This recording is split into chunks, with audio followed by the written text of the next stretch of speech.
Hello and welcome back to the Double M Radio Wrestlecast. As always, I'm your host Ryan, and I'm joined today by my lovely duo of co-hosts, Brett. Hello. And Ryan. Hi. The invisible Ryan. The invisible one. We've somehow managed to escape through to the dream reality where AEW Full Gear was very good. Yes. And we're going to spoil all of it. So, if you haven't seen it and you want to see it, get out of here, because we're going to go through every single match and spoil everything. So, yeah, that's your one warning, all right? Great, we're done with warnings now. We are going straight into this, because there's a lot to talk about.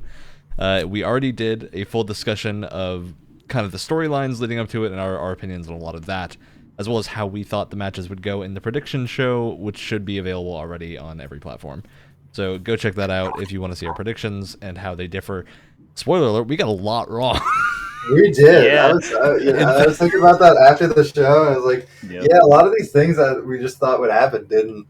I think the person that won our prediction special won because of the things that were wrong, not because of the things they got right. Yeah. Which was very funny.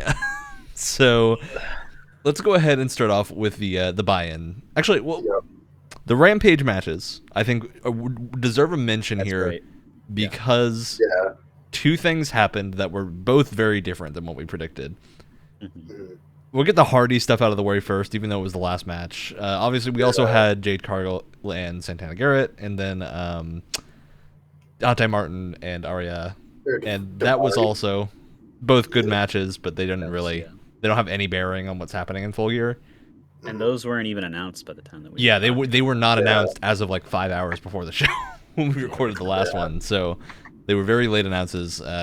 Neat matches. Dante Martin, always excellent. Jade Cargill is always very impressive. So good matches, but they don't have any bearing on what happened. It's cool though, because Daivari was the person who trained Dante Martin. So I didn't know that. Nice little thing to do in his hometown. So yeah, it's a fun story. So I want to get Cassidy and Hardy out of the way, even though it was the main event, because I think this is also the least bearing on Full Gear, but at the same time is just confusing. All right. Yeah. So Hardy won, which was not the prediction that was put down. So keeping tally, Ryan, that is your 1 point for you. Okay. Which he was forced into, 1 point, right? Yeah. He was forced into that. My God. Because I think all of us thought Cassidy would win this, and maybe a feud or something. Because even Orange started with the little promo beforehand, just saying like, "Look, I'm tired of this," and it was like, "Wow, that's exactly what I said." It's like they know or something, but clearly it's not the end, and I hope it is soon because. See, I just want to see both of them in other programs. Like it's exactly with other wrestlers. The thing I can't hate it though, because now they got my boy. They got my boy coming in to the feud. They got Ishii. That is true. Ishii is coming. Which is a dream, truly. Yes. I just find it so funny that this is the feud that Ishii. I'm totally fine with having it just happen that the most based tag team to ever happen is Orange Cassidy and Tomohiro Ishii, because I don't know, Butcher and Blade are good. It's gonna be a good match, but just the feud as a whole that's a part of just doesn't really. There's no weight behind it, really. I don't care. Yeah. If you told me that like Ishii is gonna be coming in to like take on Matt Hardy. Not even like because it's the Butcher and the Blade, but like people part of Matt Hardy's faction. I mean, like, all right. But then if you tell me it's like, oh yeah, Orange Cassidy's gonna be there, like, okay, yeah, that's kind of awesome actually. Now I've got that's the thing is like I just want this like Orange and like HFO thing to be over. But it's gonna be fun to see Orange and Ishii interact with each other, and it's cool to still see all this New Japan crossover stuff happening. And again, I think it is just a matter of time before we do get to see Okada there, or even Danielson mentioned in like the scrum after the show that he's mad at Tony for not booking him versus Ishii. So I could totally see them like doing Danielson and Ishii at some point. Have to. Yeah, maybe that'll be a Rampage match. They've been liking having Danielson on Rampage, so I can see that happening. All right. So yeah, Hardy, Family Office, and best friends still happening. Moving on to what was the opener match, Bobby Fish and Jungle Boy. Jungle Boy took this home, which was not what we called. I think we called that they were going to try and build Bobby Fish into a actual kind of a more upper mid-card heel, right? But Jungle Boy came in and built some heat for the pay-per-view, obviously. Ryan, that's another point for you. That is one that you correctly predicted. Yeah. All right. So, moving on to our actual Full Gear card. We have the buy-in. Yes. Nyla and Hayter versus Rosa and Sheeta. Ended, again, not like any of us predicted. Exactly. Sheeta pinned Nyla Rose with a jackknife. Yeah, that was... I get, like... I guess because that's the thing, Sheeta's just so over, I guess, and they don't want to see her as weak. But I thought they did have a pretty good out with her having like the leg injury and stuff. That's what I thought too. And again, like, you know, building, because that's the thing. I remember saying, whoever's going to win this, I feel like is not going to make it into the TBS tournament, and I still feel that. So now I'm thinking that Nyla's going to pin Sheeta. I can see that. Yeah. Because both Nyla and Sheeta haven't really been in the main event women's scene for a little while, so getting both of them back up there would be great. It's just Nyla has been in there every single time. It just feels like, because she was champion for a while, and then every single time after that, it's just been like, well, I mean, I guess we'll put her there again. And there's not even like an interesting feud beyond that. It's just like, well, I mean, she is like really good, but it's like there's not really a story other than that I am angry and I hate you, so I will beat you up in a more important match than usual. Yeah. I am curious to see what they do with Nyla, because I think AEW's women's division doesn't have a lot of big monster heel type people. I think it's just Nyla, basically. So, I don't know. They have Ryo Mizunami there right now. She's on a tour, but she's not being used on television. Yeah, so I did get to see her at the Boston show. She was very good. We just haven't seen a lot of... The heel work in the women's division right now, I think, mostly just consists of Britt Baker. Doing Britt promos. Britt Baker, Jade Cargill saying the B word, and I think that's the big problem with that is that as much as I like Britt and Cargill, neither one of them can make a top tier wrestling match on their own. Yeah. And I think especially in the case of Cargill, where she's had like, I still remember the ladder match where she had to constantly pull up her top because I'm just like, something is going wrong here, right? Yeah. We need to... The ring work needs to get upped a little bit. Yeah, she's still very new, though, and she does very well. She does very good at. I just think it's odd that she's so new, and they keep trying to bill her as a top heel, except she's not being put against people that would give her credibility as a top heel. Probably my bet would be because the matches wouldn't work super well. So it's a little bit odd to kind of... There's that disconnect between what they keep telling you and then what she's doing. This is a point for Brett. Brett did predict that Sheeta and Rosa would win. Nobody predicted the correct finish. So, actually, Ryan almost predicted the opposite of the finish. Yeah. Ryan thought Nyla would pin someone. So. All right. Our first match of the official card, and probably a match of the night candidate, I would definitely say. Definitely on the list for that, for sure. Darby really Allin and MJF tearing up the house as the first match. Thoughts? Dude, so here's the thing. I love Darby. That's the thing. Like, Darby, I always consistently view as like, okay, great character, great wrestler, and I love MJF. But I never, like, he's had some good matches, but nothing that I would have thought to be, like, you know, truly, like, amazing. Like a 5-star contender. He hasn't really had it. But, like, my God, did they, like, blow away all expectations I had for this match, like, almost immediately with, all the chain wrestling that they did in the beginning and, like, trying to one-up each other. And then just, like, tons of brutal moves throughout that match, like, the power, I forgot. I found the name of it the other day, and it's from Mad Scientist Bomb. Yeah, Mad Scientist Bomb. So cool. That was so cool seeing that. Especially seeing that as a counter. Like, that was very impressive. The sit out pot, or like the tombstone on the ring apron. That tombstone was gnarly. frightening. I know. And MJF does such a good job at selling too, because like, and it's like he always makes sure to like sell it, because like he immediately like grabbed that knee after he did it, and man, it was so good, and like the crowd was so into it. Like when I'll see what everyone else thinks about the ending once we get everyone else's opinions on it, but yeah, I thought the match itself was really really good, and I didn't fully expect it to be that good. Yeah, I definitely have the same opinion as you, where MJF is like always 110% on the mic, but then when it comes to having matches, he's usually just like okay. And kind of relies on like big, like story spot kind of things, like throwing Jericho off the edge of the huge cage, or like the ref spot. Yeah, and the stuff with like Cody and like those kind of things are all kind of like relying on like not outside of wrestling things, but like more story things than just like his prowess in the ring, you know?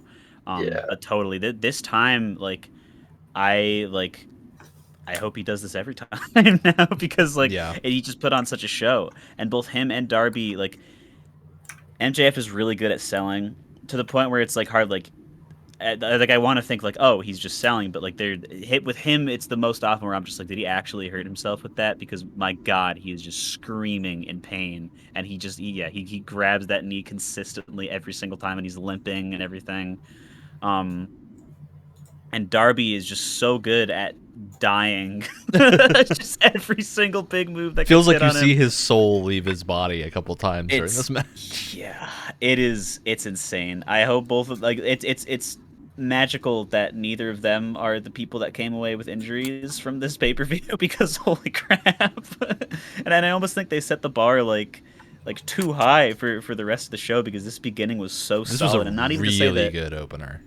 Yeah, like not even to say that anything in this whole show was something that I would call bad, but there were definitely things that happened like in the middle and after this that were not as good, because this is just like this is a 5-star match for sure. Yeah.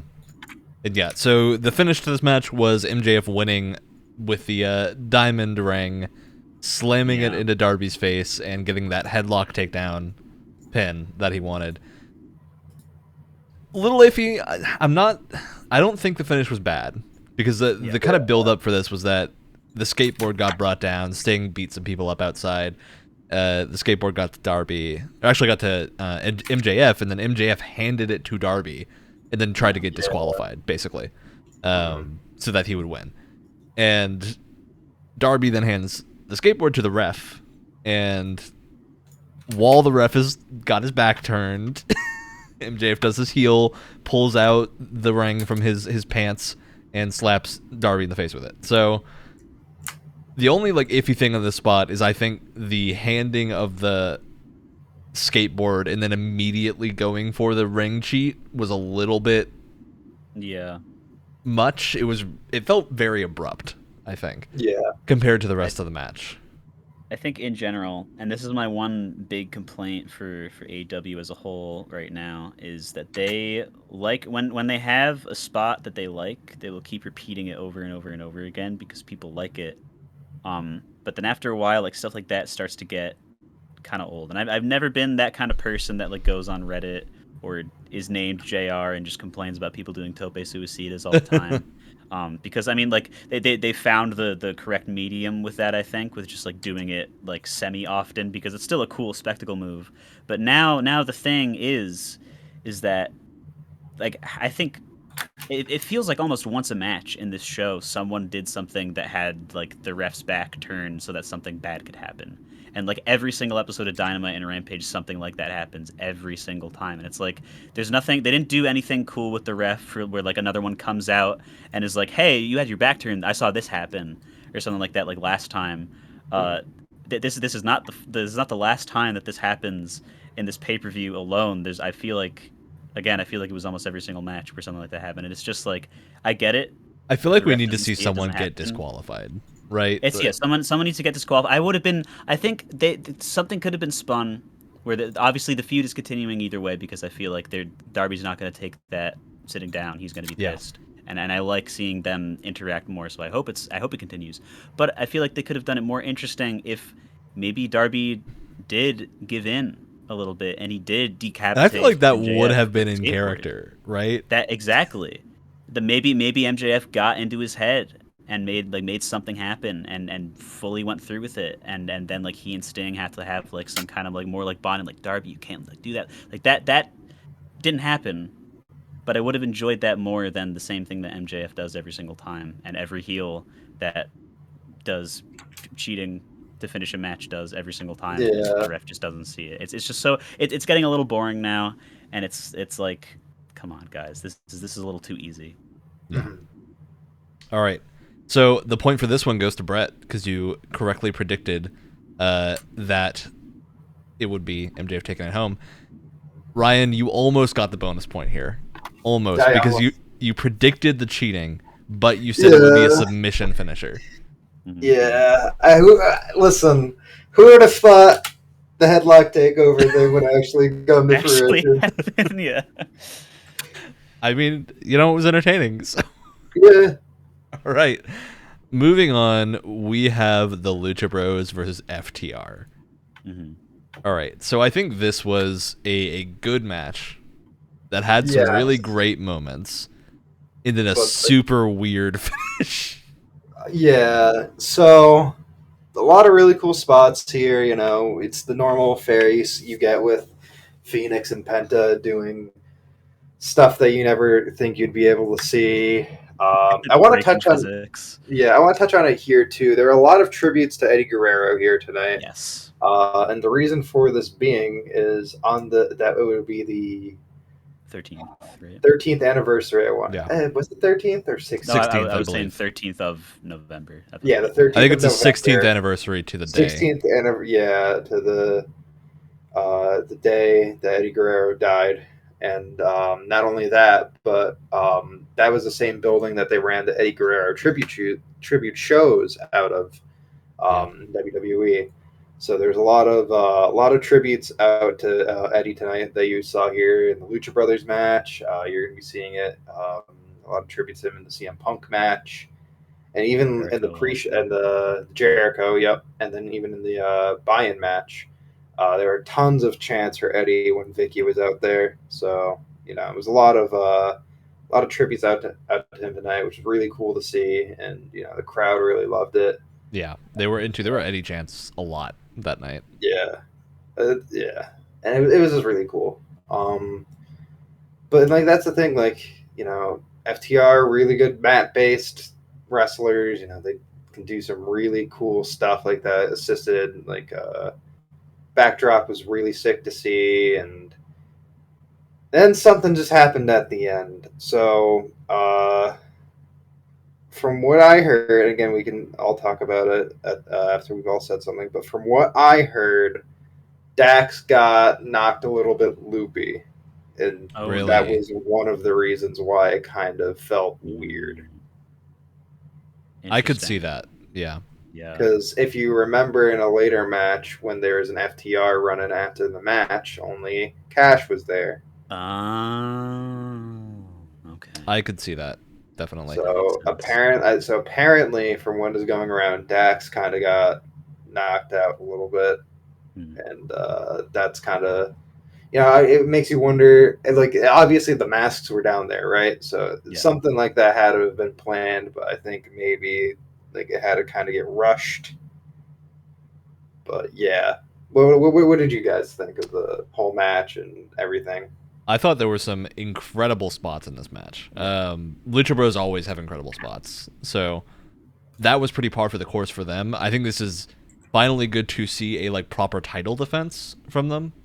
Thank God. Because I think that is the thing that's kind of selling. It's the Young Bucks, we saw them defending titles a lot. And the Lucha Bros have had them for a couple months now and haven't really done a lot. So yeah, I think their second actual defense, because they did defend against the Butcher and the Blade. And I feel defending against the Butcher and the Blade, I'm iffy on even counting that. Yeah. With the Lucha Bros, because I don't think that was a match anyone bought that Butcher and Blade had a shot at. Yeah, Yeah. it was on TV and everything, right? So Whereas like there is a possible future where FTR could have taken this home and had like a match trade or something. yeah. I could totally have seen that. So I think this was a really believable defense. The finish just put a weird spin on it because I think the biggest issue was just confusion, right? Like it wasn't that it was necessarily a bad idea, but nobody seemed to know what was going on, and the commentary team was confused too. Yeah. Like you can tell they didn't know like how would the rules apply in this situation. Yeah. Because that's the type of thing that you expect when they pinned the wrong guy, a ref comes down, the match restarts, or like Cash would have gotten the pin, but then like at something, it felt like something should have happened afterwards, but it didn't. Because like I think what they wanted is that they got a relatively fresher man in to get a pin on someone was the idea. Yeah. But then it would be the illegal man pinning someone. Yeah. But they didn't go for that. Instead, it was the other way around where he got pinned very quickly on entering. Yeah. And I'm just like, I think the story there is that their cheating backfired, right? Yeah, the cheating backfired. But it's a roundabout way to get there. Yeah, and if anything, it does give FTR technically a reason to say, "Hey, you pinned the wrong person here." Exactly. Yeah, 100%. Do the match again, and it feeds into what we said earlier. They're still challenging for the AAA belts again in December, but it seems it could have been a little bit more better put together. But again, in the circumstances that they were in with Dax being out, it's unfortunate that it didn't work out 100% as planned. Yeah. I kind of feel like this is a case where maybe a better solution would have been to call an audible and have the finish not involve the masks. Yeah. And just do like a one finish where maybe you have Wheeler looking around for Dax and then realizing that he's like still out and then having to like fight a losing battle for like a minute and then a pin. I feel like that is a better finish for both of these teams. Yeah, I can't imagine having to because that's if it really is that one of them because that is a complicated audible to call. That's a crazy split second decision to make that I can't imagine having to do myself. And I think I wouldn't say that this ruined the match at all. It's like the match itself is still really good, and they can do things with it because whenever there's a weird wonky finish to something, AEW always kind of writes themselves out of it pretty well. So they will probably end up doing the kind of obvious thing and turning that into motivation for both teams for the AAA belts. Yeah. It definitely did. Yeah, there was in a perfect world where this was the planned ending maybe or whatever, that there was some camera angle missing or something, because it did just happen so fast. Yeah. Even the and it was also team, super obvious who was under the mask, right? That's another problem. The hair was sticking out, and one of them doesn't have any hair. It was super obvious, and the commentary team calls that, right? So it kind of makes the refs look less good when you do a little bit, yeah. A little bit. So I don't know. I think it's gonna see how this ages and what storyline this morphs into. But yeah, so Brett, you correctly predicted that Penta would get the pin and that they would win. So you get 2 points for this. I did, however, get the last match wrong. The last match, Ryan was actually the one that predicted MJF would win. Okay. So Ryan has the point for the last match. Brett does not. Brett predicted that Darby would lose via Sting interference, which did not happen. Close, but did not happen. Yeah. All right. Moving on, we have Miro versus Danielson. Good match. Yeah, good match.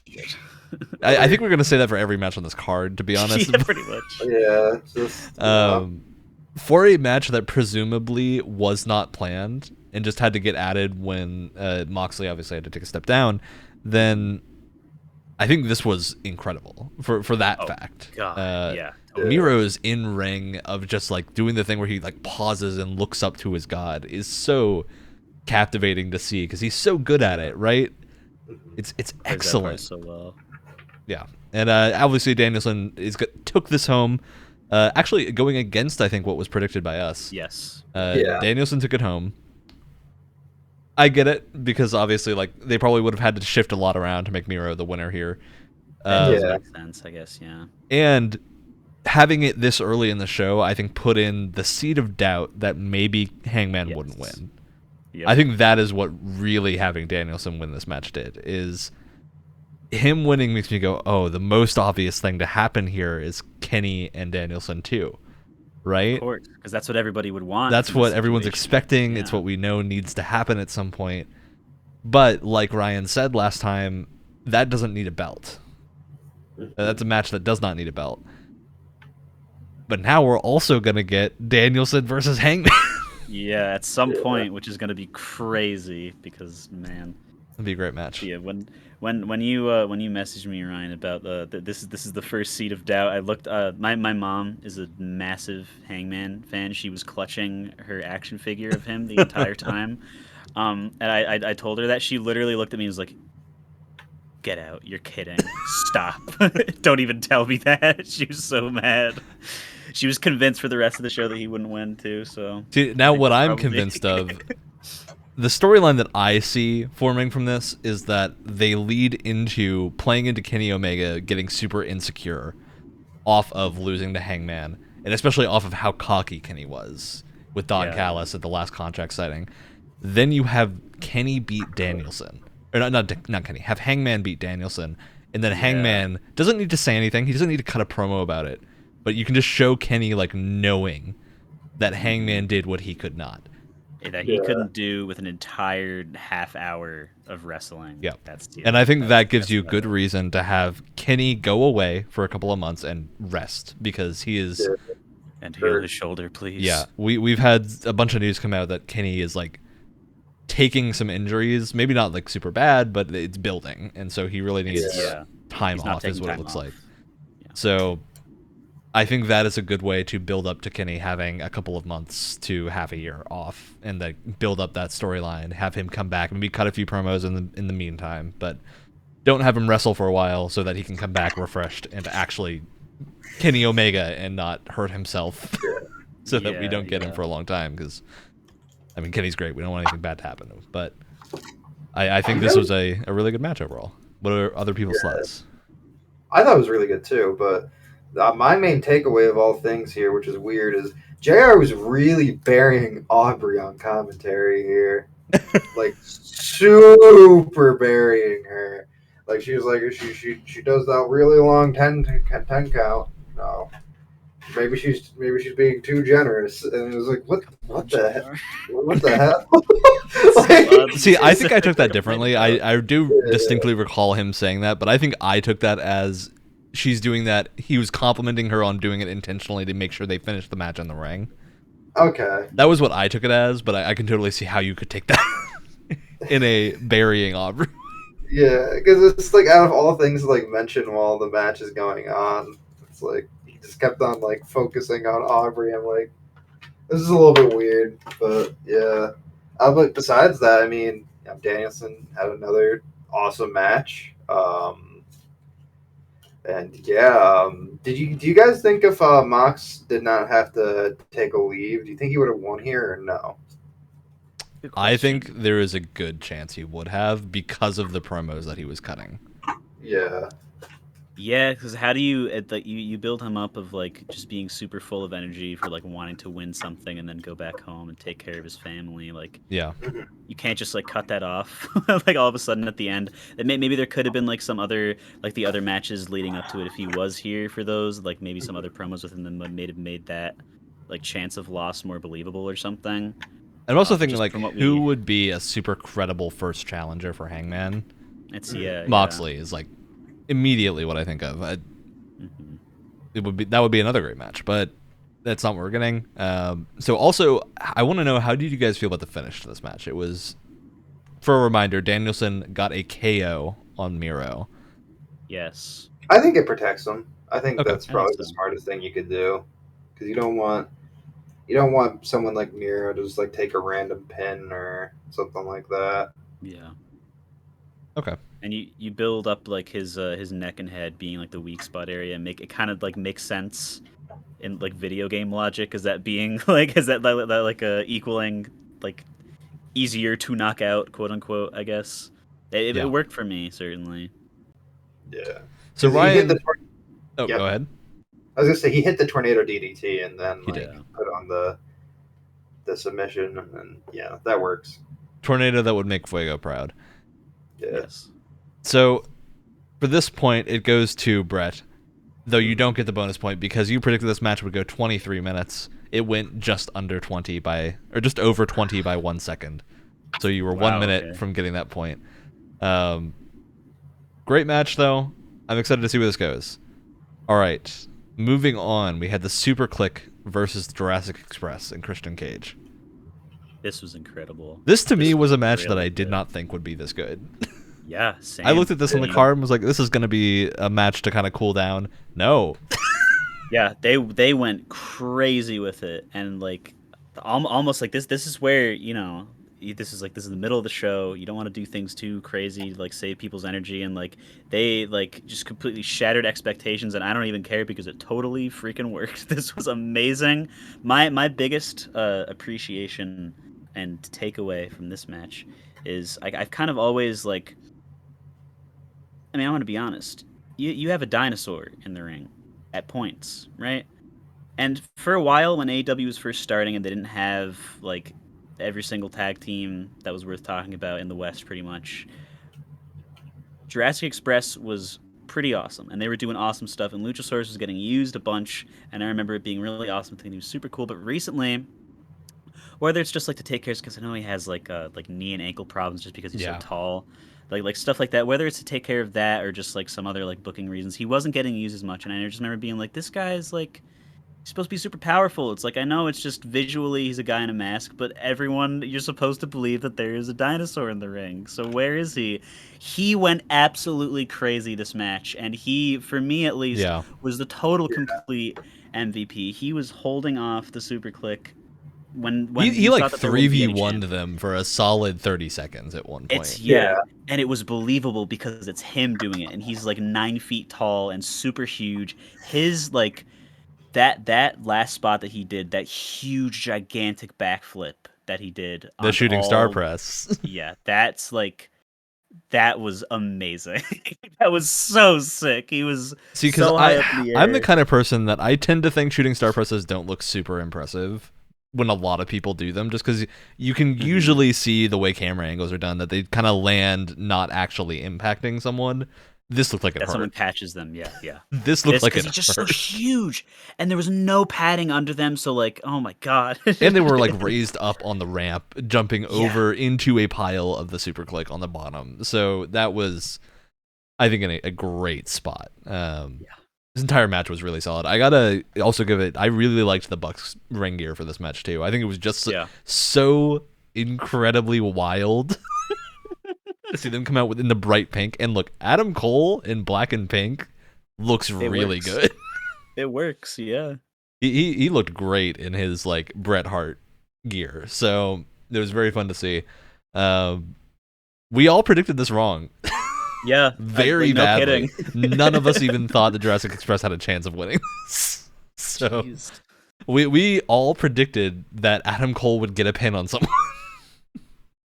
That was the prediction all around. That's because I just didn't feel like he would lose yet, which is surprising. I mean, he didn't lose himself this time. He wasn't the one who got pinned. Yeah. But this was an example of just like Jurassic Express put on a super good match, and Christian too was great. Yeah. So I really like how like Christian is like a mentor to Jungle Boy too, and he like made him do the concerto to win the match. Especially because they set up earlier in the match that he wouldn't do it, right? That Jungle Boy was like, I can't. This is not a move that I can do. And then ending with it is just kind of like almost haunting. Yeah. So I have to wonder where they're going to go with Jungle Boy and Christian. I think this is a great way to get more interest back up for those two. Because Jungle Boy's kind of been not doing a lot since he lost to Kenny.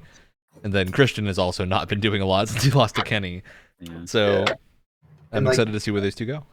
As much as I like Jungle Boy, it's not like he doesn't really have like a character per se.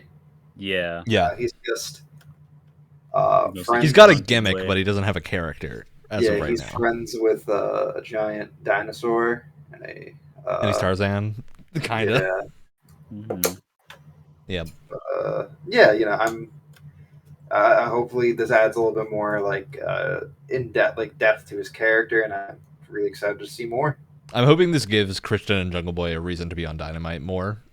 Yes, Because they especially haven't been a lot. And I think Christian especially has really put on some great matches this year. So having some more chances for him to show up and be against people that are not the elite, I think would be great, because he's basically been stuck in the elite verse for a little while. So yeah, I'd love to see him go up against some other people. All right. It was Jungle Boy getting the concerto on Matt Jackson for the win. Ryan gets 1 point for correctly or incorrectly, because this was not what you wanted. yeah. That Jurassic Express would win. But you get a point for that. As of right now, you two are tied. Ooh. This was a tight roundup all the way to the end.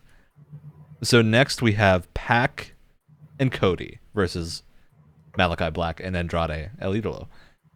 But Ryan, can they coexist? Can they coexist? I did not see any of this match. Whoops. Oh, that's right. You were in a call. I was talking this while he was at work. You know what? I thought this match was pretty good. It was. I think the entire in-ring, incredible, because all four of these guys are some of the hardest goers you have. They go nonstop. There are not any moments of calm in a match where you have Pac, Cody, Malachi Black, and Andrade. So the entirety of the in-ring stuff was great. There wasn't much of a story going on. No. There wasn't much of a story going on even in-ring, aside from the tagging in when they didn't want them to tag in. So not a lot was going on there. I think the closest we got is that Cody was getting angry at Pac and started to do some heel stuff, like tagging himself in and then putting on just a more heelish showing than he has before. But of course, he's not going to turn. Nothing changed. So functionally, Constant. Nothing changed, right? And there's no difference as to what has happened every other match. So yeah, that was I think this is the most nothing match on the show, despite being really good. Because nothing, the ending here does not matter, right? But you know what else didn't change after coming out of this, Ryan, is that my desire to see Pac versus Malachi Black has not changed. In fact, it has only gotten more potent because, my God, the kicks. It's just, when it was just them in the ring, it was literally this is, you can tell that these people are just perfect to fight each other and have some kind of feud, because they have some similar moves, but aside from that, they're so different. But their characters are both kind of the same, but they can both do the strong style stuff. Yeah. And I really want to see a match with just them, and I hope this leads to that, because it totally could. But I at the same time, Andrade is someone who's really awesome in the ring and wrestles in a way that nobody else really does. His fusion of lucha style things with other stuff, and just kind of moving the way that nobody else in AEW at least does, is super interesting. But I think his character is just kind of wasting that by just being heel that does heel things, number 500. He doesn't really. I know clearly the plan of him getting angry at the other guy that was helping him was meant to go into something else that they cannot do anymore due to people being terrible. But I think it would have been more interesting to have that kind of guy that doesn't that would prefer to win and beat the crap out of the face fair and square. Because I mean, you used to have that with Pac, because that match that he had tagging with Mox, when Mox brought out the barbed wire instruments to fight Kenny and Hangman. I think it was Hangman at that point. This was a while ago. I forget if this is when they were actually teaming or not. And Pac actually got so mad that he took away the barbed wire bat and just left. He left Mox alone, because he didn't want to win by cheating. And he's more on the face side now. He's a very angry face. So he doesn't really count for that. I mean, everyone loves Pac, so it's exactly. Just viably, because he's great. But it's just something more interesting's got to happen with Andrade. He has more of an excuse for me, because he hasn't been here for the entirety of AEW's airing time on television. However, poor Cody. I just don't. See, this is the most interesting that the Codyverse has been in a long time, and that is not saying much, right? Mm-hmm. That's the More problem. interesting than beating somebody else up because they're British. I just don't see. I like the matches that Malachi Black and Cody have put on because they're all very good. I just want to see Black go up against someone else, right? Like he has so many potential feuds with basically the entire audience being a heel that just wants to win, right? And I don't know if they want to justify him to go after the title belt or not, because as of right now, there's not really any indication that that's a goal for him, at least at the current moment. Right, so he would be a great like upper mid card gatekeeper for a lot of the faces in the company. Like imagine Jungle Boy in Black. It would be great. Like stuff like that. Or like, I would love to see MJF go into something with him after this. I feel like MJF has a lot of space too. So I don't know. I think there's just everyone in this match is great, but there are things that they could all be doing with other people that would be more interesting than what's happening right now. The finish was an incredible Black Arrow. Oh my god, dude! They like caught it perfectly this time.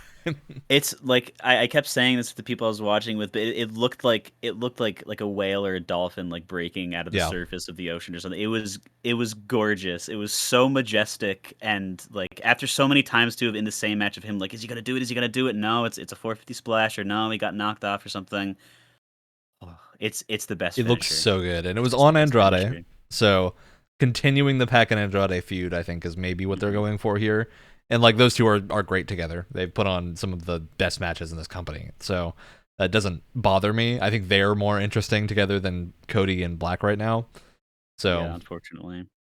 I just want all of these people to move on and find more interesting feuds to do. Because it's kind of just like they're extending these two feuds for a long time. And it just doesn't seem like there's a reason to. Unless Cody is going to be doing this, I'm going to turn heel, but not turn heel for forever. He's been doing it forever already, so I wouldn't be surprised. I have no faith in him to change anymore. So Ryan did correctly predict that Pac and Cody would be taking this home. Nobody correctly predicted the finish. Moving on to Dr. Britt Baker, DMD, versus Ty Conti. Thoughts? It was good. It was alright. It was alright. It was, yeah. I think this match had the problem of being sandwiched between two very fast-paced matches. Yeah, that's true. And also just kind of, look, I love Ty Conti, but something about how they've built her does not lend her credence as a challenger to Britt Baker, right? Yeah. This was a butt feud. This was a butt feud, and a championship match. Ty Conti still has the entrance that's just like her name in default neon font. Yeah. On a thing. It just feels like something needs to change in Ty's department, not of any fault of Ty's, because she's amazing. Like I think she probably carried most of this match. For sure, she was incredible. She's better in ring than Britt for sure. But it was really, really hard to see her walk and do her entrance and buy that she was challenging Britt Baker. So, yeah. I think it's a bad position to be in. Yeah, they definitely could have built the match a bit better. But like from what happened in the ring, it was didn't end the way definitely I thought it would. A lot of spots where they made Tay look really good. Yep. Despite all of it, and but yeah, I mean, like it's just unfortunately like the same things you could probably figure going into a Britt Baker match. You know, you got Rebel and Jamie on the outside. There's going to be some outside interference from them. You know, you got the glove spot. You got a lot of the curb stomps. It's it was like it's still fine, but it's just nothing like out of the ordinary, I would say, or like, but like what Tay did was great. That God style pile driver was really sick. So good, yeah. And, that moonsault she did was pretty cool. But it was just just a defense. I feel like, and I think unfortunately that's kind of just how they viewed it, and that's why they didn't build it as well. I was like, okay, we need to get a defense in for Britt. Yeah. But I think the feud definitely could have been a lot better. And I think that stands out a lot because this is a card with 9 matches, right? And there's one other women's match, which is the buy-in, and that match also doesn't really have a lot of build because, like, I don't know, we have Rosa and Cheetah are going against Nyla and Hayter for some reason.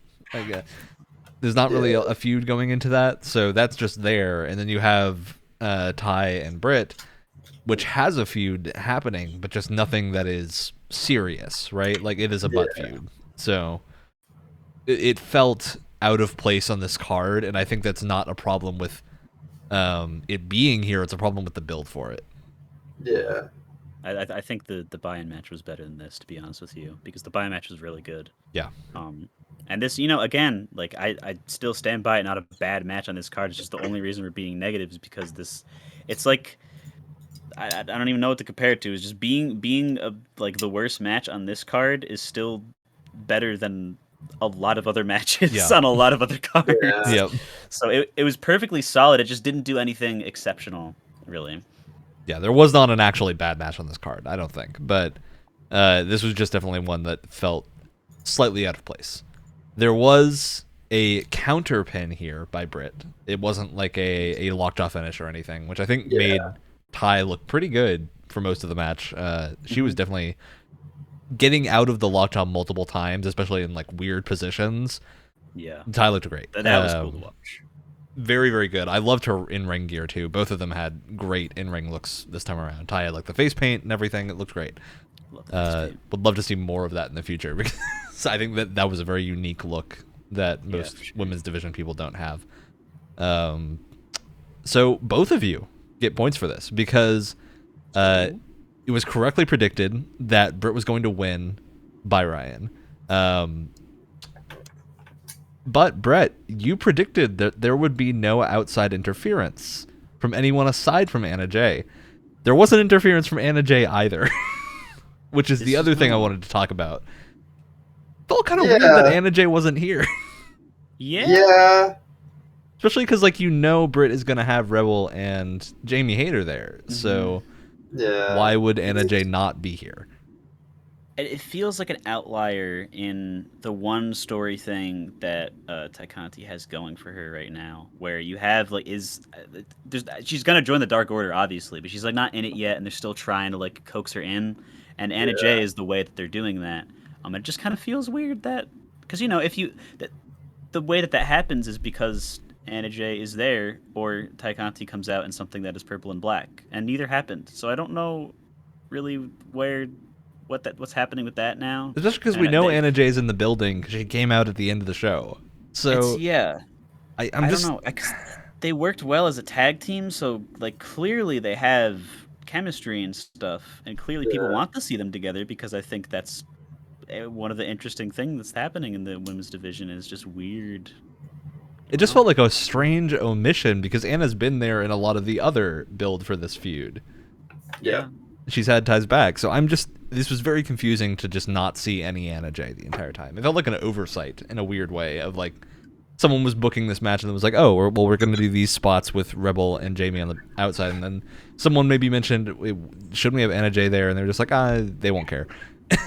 And they kind of brushed it off, and that feels weird. It does. So you guys are still even going into our last 3 matches of the show. Our next match, CM Punk and Eddie Kingston. Wow. That's the one word to describe this. Wow. Any thoughts? This wasn't even. How did anyone time this match? It was like 12 minutes, something. 12 minutes, yeah. It was very short, but it was like straight to the point. It didn't need to be like super long, drawn out, or like dramatic in that way or anything. It was just like I think if anything, the length of it made it more impactful. Yeah, it was very heavy hitting. There weren't any moments of just stopping. Both of these people are incredible sellers, right? Yeah. Like Eddie Kingston did such a great job of looking like he could not stand up at certain points, then doing the wobble, and then Punk does a great job all the time of just like facial expressions and making sure that the camera knows what he's thinking at points during the match. And there was the Cena spot that happened where Punk did the Cena moves and looked like he was going to pull out a 5-knuckle shuffle for a little while. But it was a great bit, especially with Punk just got a crazy Crimson Mask, like a minute into this match. So cool. And Eddie looked rubbing bad. it off and onto his face. Oh my god, that was so badass. Such an incredible visual, and you can just see that like Punk is having the time of his life in this match. For sure, yeah. He like holding himself back from smiling and everything. You can totally tell that he's just kicking ass and loving it. I don't know. I think this is clearly the best match that Punk's put on so far. I think so, yeah. Especially being that like condensed 12 minutes of storytelling with Eddie Kingston, especially the finish here was Punk won with Go to Sleep, as pretty much expected. But Eddie did like the taunting the Go to Sleep before that, before anyone ever actually did it. So there were so many spots in this that I think were just great little bits of storytelling, especially in a match that this is this short compared to everything else on the card. Other thoughts? It was definitely, because that's the thing. I feel like with Punk, you get a really different style match from the rest of what you get on the card each time, and that just shows it here. You know, it's 11 minutes of just pure fighting between the two, and it was just really awesome to see. Yeah. You know, I would have really loved to see Eddie win, but you know, it makes sense, and yeah, both of them just did a really great job. It was just very intense throughout the whole thing. The crowd was going crazy the entire time. Yeah, this was a crazy crowd. They started booing Punk too, which I think is very important to point out. Is that Eddie was the man to get this AEW crowd to start booing for the man that they cheer for when they start thinking about him, and he's not. But they do a great job of making it really ambiguous as to whether or not Eddie's playing face or heel, and I think he's one of the few people that works with, unlike Cody. Where Eddie does not need to fit cleanly into either. He's a perfect tweener. And you get the ending shot of Punk like holding his hand out, going for the handshake, and then Eddie leaves, and then Punk starts laughing, and it's such a great sequence of events. It's like neither of these men is good people in this scenario. No. Right? Yeah. And I'm wondering if this is their lead in to Punk getting a little bit more crazy and going to the like super straight edge, start just trouncing people. Punk. Yeah. It could be, yeah. Because that's what the ending looked like, especially with the blood-covered face. This was, like, insane Punk that we saw. This is final boss CM Punk stepping on the stage. So I think this is great for him. I think Eddie is going to have some crazy promo to cut about this. I don't know if they're done. For sure. Because with the finish to this, I could see them not being done with this feud. So yeah. The thing is, though, they do have to take a while because Eddie also has a shoulder injury. Well, I was about to mention. I thought the same thing, and I went to go check his Twitter, and apparently he's good enough. Yeah, I mean, it might have just been a small injury. And also, like, Punk, so. If anyone can continue a feud without actually needing to get in a ring, Eddie Kingston can just cut a couple promos and be good. Because they're both so good on the mic, dude. It's crazy to see them both go at each other without even having to fight. And of course, it's going to break out into one eventually because it's wrestling. But, like, neither of them really have to. And I do think that both of them work so well in that tweener role compared to Cody, because Cody just, like, he picks things that are, like, clearly, like, you can't... If you are all-American, you are not in between. You are either the goody two-shoes American or you are the everyone hates you American. There's no tweener. The American Nightmare is not like a tweener, right? The American Nightmare is a heel. Yeah. Right?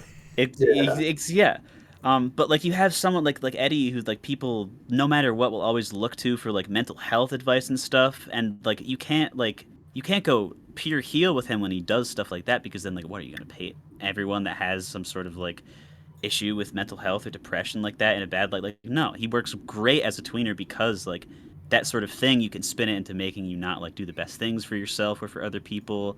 It just it works so much better for him. And it can work as like with Eddie, the not accepting the handshake. You can look at it as like, well, he's turning heel, and you can also look at it as well, his mental issues are just exacerbating this issue that they had in the match, and it's like he's getting in his own head, and maybe he's not. I feel like they're not going to pull the trigger on Eddie being a heel after this, because I think they're. No. My theory is that Eddie's going to be doing something, going into a crazy downward spiral that maybe ends in a heel turn, or maybe ends in some crazy redemption story.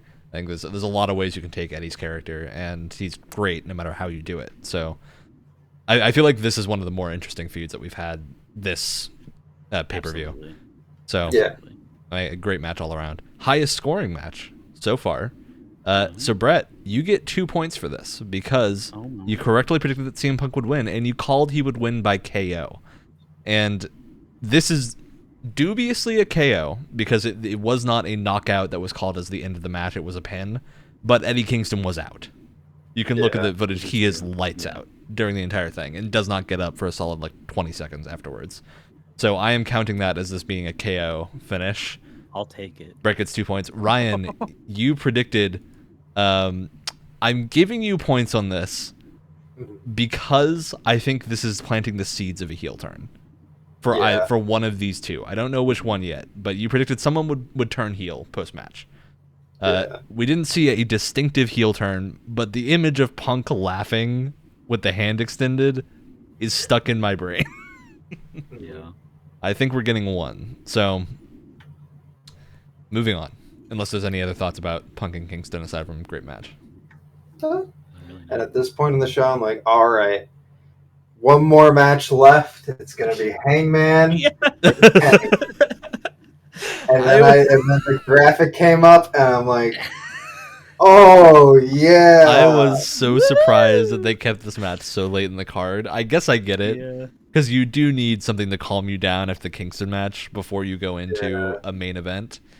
So I get why this was here. It just was such a tonally different match than what came before it. I also think this was one of those matches where the feud is not hot, right? Like, this is not a feud that people really care about. It's not necessarily super bad, but it's American Top Team is just not a convincing group of villains. Yeah. No. I think, and especially having Dan Lambert be in the match is just kind of like, well, You're selling it as more of a comedy kind of thing. That's pretty much what it evolved into. You know? So I gotta ask, did anyone else in the first 2 minutes of this match just forget it was a Minneapolis street fight? Yeah, because they tagged in. They were tagging in. Both teams. It was just but let's see. I thought Jorge Masvidal and I thought Junior Dos Santos, especially Junior Dos Santos, big Popeye looking man, did really good here. Really good. A little bit of mistiming stuff near the end, but it's a 10-man match. That's gonna happen. It's a 10-man match with 3 out of the people on one team not being actual wrestlers. So it's gonna happen, right? I thought it was really just a funny match. They kept on bringing up like bunt cakes and things that were made in Minneapolis. I love that getting hit with the bunt cake pan. So good. Repeated thing that was very funny. Baron von Raschke on the outside applying the Iron Claw. That was so cool. Ethan Page, that was pretty cool. Sammy Guevara did a cool senton on the top of a ladder through a table. A big ladder, too. This was not a small ladder. This was a proper ladder. Ortiz jumping off of the back of one of the security guards and jumping onto wiping out some audience members. Yeah, wiping out some audience members. It is what it is. It was. I wouldn't. It's weird because I feel like it did its job really well as a buffer between this match, the last match, and the next match. But it was it wasn't anything too great. It is what it is, and especially it's so weird because you had the Falls Count Anywhere match, which in terms of a hardcore match, I think that was a lot better. This just really felt more like a comedy thing. Yeah. So, and I do think Inner Circle tends to do comedy matches pretty well when they're in them. Yeah. Obviously, the Stadium Stampede was a ton of fun. So, I think this was just harder to do in front of a live audience in a way that really sold American Top Team. Especially the fact that there were a couple spots in here that were really good towards the end, but I think the first 5 minutes were just mind-numbingly non-existent. Basically, there was nothing happening. In the first few, and maybe they intentionally did that so there was a bathroom break. Maybe that was the plan. Thank God. But I needed one. I really did not have any care as to what was going on at the start of this, especially with the tagging in during a street fight. It just didn't make sense. It felt like that should have evolved. What I took away from this is that Santana and Ortiz need to get used more. Absolutely. My least favorite thing about the Inner Circle is that whenever they have a tag thing, Jericho, he's the main guy, but it just feels like he's like worming his way in. Like you have like just it in those first little bit. The thing that brought me back into it was Santana and Ortiz doing their tag team moves and just flipping off of each other and like doing crazy stuff that I was like, I forgot they could do this because when was the last time they had? We have not seen Proud and match on Powerful in TV? a long time. I know, and it sucks because they're so good together. Especially with and the face paint, they look so intimidating. they're Like so cool. I feel like they would be like, good challengers for Lucha Bros at some point. Like they're build them really up. good contenders for that. Because like I don't think you're gonna have Men of the Year go against the Lucha Bros. And Please no. as God, fun no. as Ethan Page can be, I feel like he's better in singles matches. And Scorpio Sky just is nothing right now. Like he's better in singles matches too. He's just nothing. There was for a while when because he had that match against Cody for the TNT belt. I was like, I want him to be champion because Scorpio was great in singles competition. Ever since they've kind of like duct taped these two. Well, together, they did like one promo because I've been watching some older AEW stuff trying to catch up on bits that I didn't see because I wasn't watching AEW, and I watched a promo, just a random promo that Scorpio Sky cut before the breakup of SCU, where he was just like talking about his motivation for being a wrestler, and it was really convincing. Like it was, Yeah, I know. I think it's the best promo he's cut, and like he's cut a few since then that have just been bad. So I'm wondering, like, is it the twist in character? Would he just be better as a face that's put in to the mid card? Because I feel like that is probably what needs to happen for him. But whatever it is, I just hope he gets back into singles competition. And same with Ethan Page does too. Proud and Powerful needs to be in more tag matches because right now I feel like the tag division has a lot of weird teams right now that are hard to put against each other. And I think Proud and Powerful, you can kind of sock it in against pretty much any team and have a good match. So yeah, I would like to see that. All right. This one, Ryan got both points here. He predicted correctly that Dan Lambert would almost pin Jericho and that Jericho would end up pinning Lambert. So that is the obvious finish of the match. Then we move on to our main event. Oh boy. Hangman Adam Page versus Kenny Omega for the AEW World Championship. It's a great match. This is my match of the year. This is, I think, one of the matches that really shows you don't necessarily need to have the craziest match to be a match of the year candidate. Sometimes just like storytelling can make up for a lack of like crazy spots and whatnot.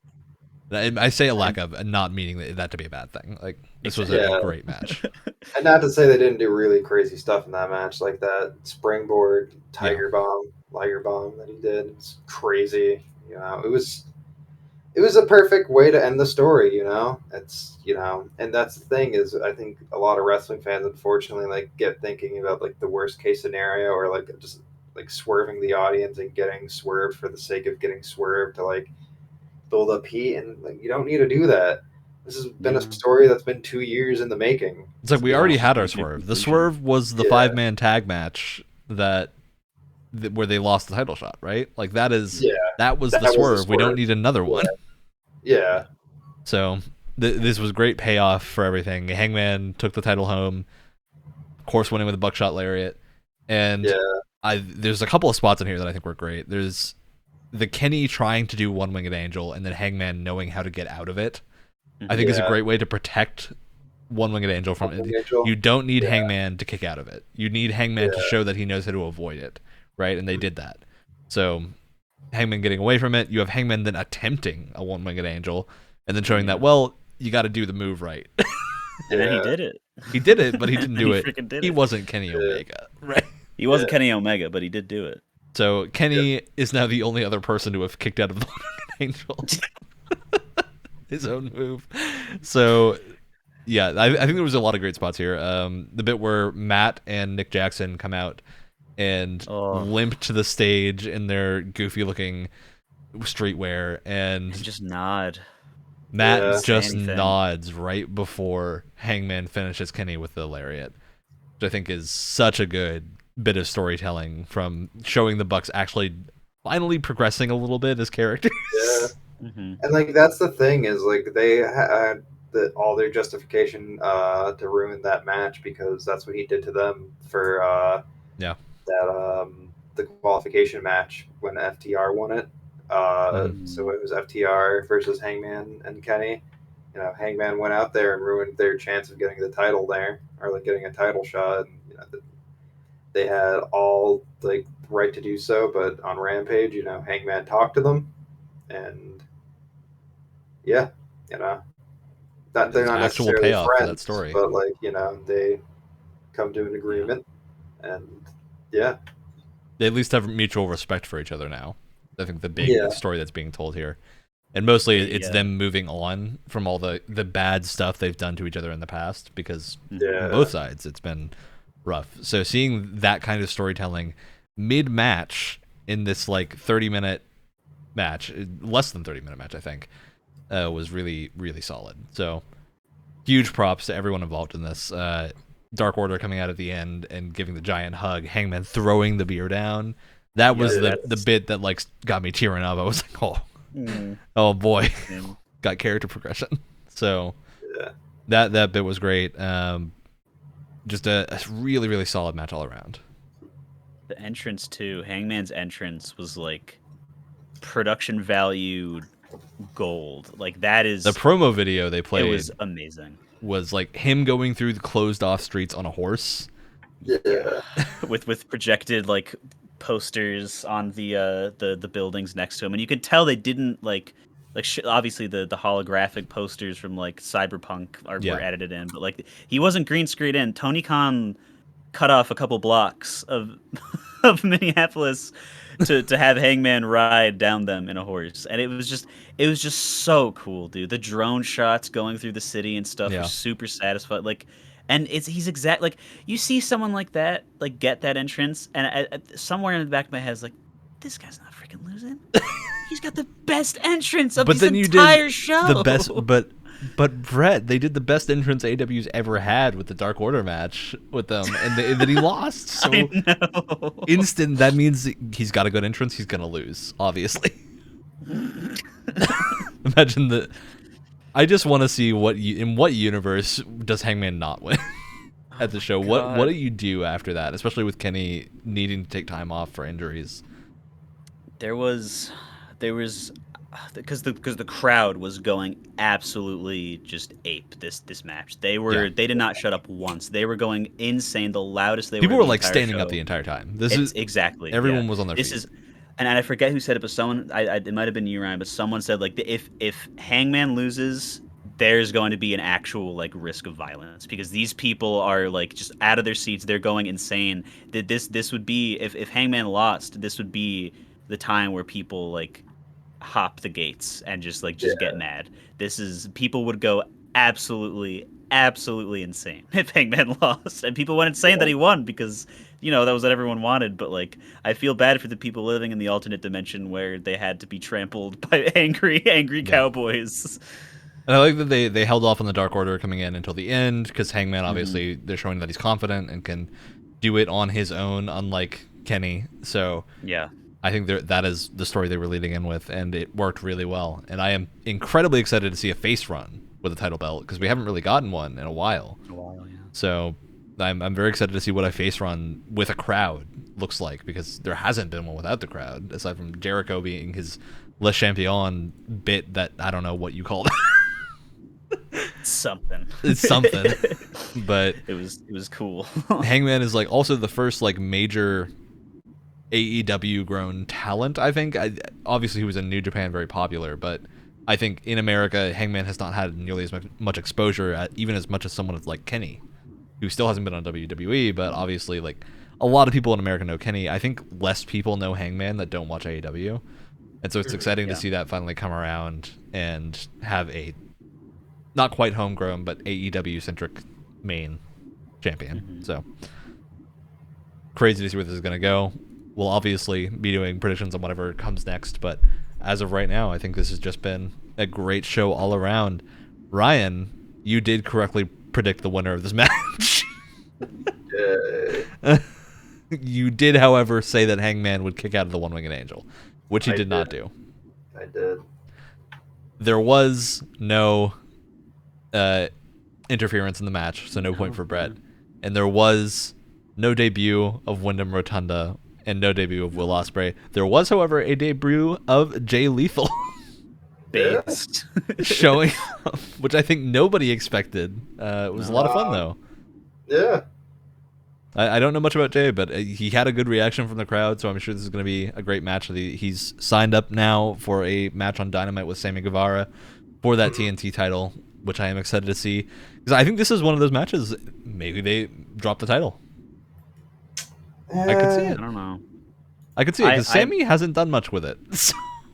I hope he does more. That's the thing, is if I don't personally think he is, and if he doesn't, I think I'm fine with that, because I think Sammy is like someone that deserves of like a longer like retention time of it, because he is like totally he's been in like indie stuff and smaller things, that he showed up to WWE that one time, but like he is absolutely AEW grown. He's the reason they're the reason why he's there today. So I think giving him more time with the title and not being absorbed in inner circle things all the time, which is kind of the risk of. Well, I'm just thinking, like, what does Sammy do from here, right? That's the issue I see, is that they don't have credible people built up that are ready to challenge for the TNT title right now against Sammy, because Sammy is like top tier of the mid card, right? Even if you count him as a mid carder, which like a lot of people will probably count him as an upper carder. Who do you put against him right now that isn't in another storyline that wants the TNT belt? I was gonna say that I think that if this is a sign of it actually happened, I think I'm glad that the TNT belt is kind of going back to what it started was as just like a TV defended belt that you could see anyone come and get. Like when Cody started it, like that's where Eddie Kingston came in, that's where Ricky Starks came in, that's where all the like Warhorse showing up for just only an episode, like all these like really cool characters that might not be signed afterward, but they at least come on and give you a great show to maybe get you interested in whatever thing that they are in when they're not in AEW. And I think if this is because like just someone showing up, maybe you don't know them, and then immediately getting the TNT belt, like that's what the belt is built off of. And I think that you have obviously people like wanting it in storylines, but I think I kind of miss that was one of the things that I do legitimately miss from the mid-pandemic era Dynamite is the crazy appearances of people that you don't expect. Because you could do that clearly if you're gonna have someone like someone who used to be in WWE or something that was like a huge, like crazy well known by everyone, like Bryan Danielson, CM Punk. You're gonna want to save them being revealed for a pay-per-view. But there's so many other wrestlers in the country and around the world. The entire like Ring of Honor roster right now. Except which there's like tons of talk about whether or not that's even going to be a thing anymore, if I remember correctly. Like you just have so many people that would be looking to have a great show on an episode of Dynamite or Rampage, and I think that's kind of where the TNT belt shines better, in my eyes at least. Yeah, and I agree with that. I think my issue so far with Sammy is that Sammy's promo style tends to be a little bit more confident, cocky, funny. Mm-hmm. Is kind of the three things he usually goes for. And I think that doesn't work quite as well with the TNT title run as it does for him chasing other things, right? I think Sammy is better in the chase than he is in actually holding the title. Especially against someone like Ethan Page, and him had a good match, but Sammy looked like he was about to laugh the entire time. A little bit, yeah. And I think that's the thing that like doesn't sell it for me, is especially because we saw that match live, and both of them look incredible, right? Both guys put on a great match, but Sammy just had this look a lot of the time where it really looked like he was just about to start laughing. And I think he has that almost all the time looking back at Dynamite now. So I wonder if that's something you can kind of get under control and put on a more serious face for things, or if they're just going to go with that. And maybe I'm just curious to see what is going to take the title from him. Because I also think that it's just a lack of challengers right now. Yeah. Unless MJF goes crazy and goes for it. But he's got to finish off Darby first, because Darby, again, is not going to take that sitting down. 100%. Yeah. All right. So with that, I think we've talked about most of the show. We will be back whenever we do the next one. As for now, unless anyone has thoughts they want to give out on the rest of the show. What is your thought on the show? Was this the best pay-per-view in recent memory, or has there Was All Out better? What are our thoughts on that? How about you go first, Brett? Okay. I for a while, for AEW pay-per-views, I don't think any of them really between the soon to be mentioned then and now were like bad or anything, but I've kind of always been chasing the high of that first Revolution. I think it was Revolution. That just like, Yeah. and it was probably more than just the events that happened during the show, because like a couple, like I couldn't name every single match that happened or every single spot that happened like in that show, and I'm probably mixing things up with it from like other pay-per-views, but for some reason in that memory in my brain is just so solidified as being the best AEW pay per view. With it was probably like friends being around at that time, or like stuff we Yeah. did to like celebrate it and stuff. But still, like every single pay per view, like this is really good. But that Revolution is just so like so well respected by my brain cells. And now I think all Out came close to me with all the stuff that they did with like the out of ring like ref storytelling and stuff, which I kind of wish they brought more over to this. That's my one big Yeah. like wish. I think this Full Gear takes the cake for the best AEW pay per view, at least for me, because they didn't have a single stinker of a match. Again, the only like the matches that we didn't enjoy the most were just like, I mean, for me, it's like I'm that guy that likes Dark Souls 2 because it might be the worst Dark Souls game, but it's But still it's still a it's very good it's still a game. Dark Souls game, yeah. And I think like the women's match and the Minneapolis street fight match, like while not being like the best, there's a lot of things to like in both, and they both serve their purposes. And it's not like anyone like was anyone nobody really like embarrassed themselves in a way that they weren't supposed to in kayfabe to We me. didn't have a ring I not think explode this time. it's yeah, thank God. No huge mishaps happened. There were like some botches or whatever that you're gonna see in Botchamania whenever the episode comes out, I'm sure, because like whatever, uh, Christian not hitting that one ladder spot perfectly. I don't care. It still looked extremely painful for whichever Jackson brother that he was holding at the time. Stuff like that just is like I have little problems with it, and I don't really have a huge complaint about it other than that the refs need to, get their eyesight checked.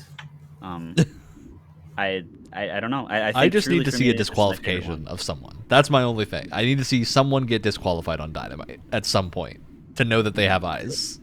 But then we're good.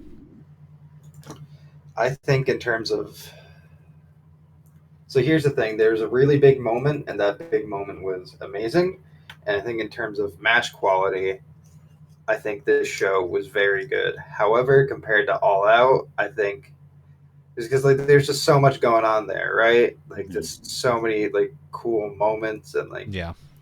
you got Suzuki coming out, you got Danielson debuting for the company, you got Adam Cole debuting for the company, you got CM Punk's first match. There's just so many like things happening on there. I think I had I think watching it, I think I was like not like a better time, I would say, but I think like it felt like so much was happening, and it felt like such Mhm. a big turning point for AEW at that Yeah. time. I think like in terms of that may edge it out a little bit, but in terms of like what Full Gear did, I mean, it brought end to like their first really big story, and it did it very well. And like Hangman finally winning is such a big thing, but like besides the Hangman part, in terms of like things that happened, I wouldn't say there's like as big of things like that. It But I doesn't think feel like a lot of this is having a long-term consequence. besides Hangman Yeah, winning, besides Hangman winning. yeah, but you know, I felt like the matches were a lot better at Full Gear than they were at All Out, if that makes Yeah. sense. The in-ring here was all around very impressive. I think I definitely agree with Ryan. I think watching All Out, the excitement for whatever was going to happen at the end kind of Mhm. elevated All Out to a different level. Hmm. That combined with the incredible steel cage match that That was yeah, that was Lucha a really Rose and good Young match. Bucks put on. I think to me, I'm going to end up remembering All Out more. I don't know if I had a better time necessarily, but I think All Out had a handful of matches that hit a lot of parts that I really like. Of seeing like the Darby and Punk match, while not a 5-star match, was really solid introduction into what CM Punk does, having not watched him in WWE. And then the steel cage match was obviously like one of the best tag matches I think has ever been put on. So that was incredible. This time around, we had a lot more matches that kind of felt like they were leading into something, where we had like Miro and Danielson ending the Eliminator belt, but that's not the title shot, right? Like the title shot between Danielson and Hangman is going to be bigger. Darby and MJF was really good, but it's not the end of the feud, right? It's not the final thing that's going to happen here. I still don't know what the women's division stuff was meant to be here, whereas in All Out we had Ruby Soho coming out and a whole bunch of crazy stuff happening there. So I think All Out to me was more of a like event than this was. But Hangman winning is going to have huge repercussions for a long time, so I'm excited to see where this goes. Obviously, great show all around. Fully worth it. So if you haven't seen the show, even though we've spoiled pretty much everything, it's still very good to watch because there's so many crazy spots. There's a few moments in that Darby and MJF match where I thought someone just died on stage. Yeah. Darby gets bent in half so many times, that poor man's neck. I don't know how he does it. So I don't know how he does it. Yeah, great show all around. We will see you for the next pay-per-view, perhaps sometime in between if they do another like TV special episode. So we will see you guys next time. Have a good day. Bye-bye. Have the outro, Bye. please. We gotta do like Winter is Coming or something for sure. Yeah, Winter's Coming will be fun. I don't know what else is on the horizon though. We got a lot of stuff to look forward to. The first TNT special, the Battle True. of the Belts, which is gonna be the TBS championship.